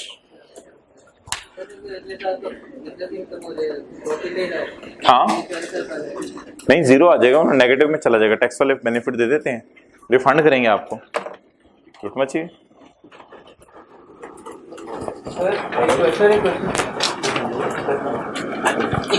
क्या?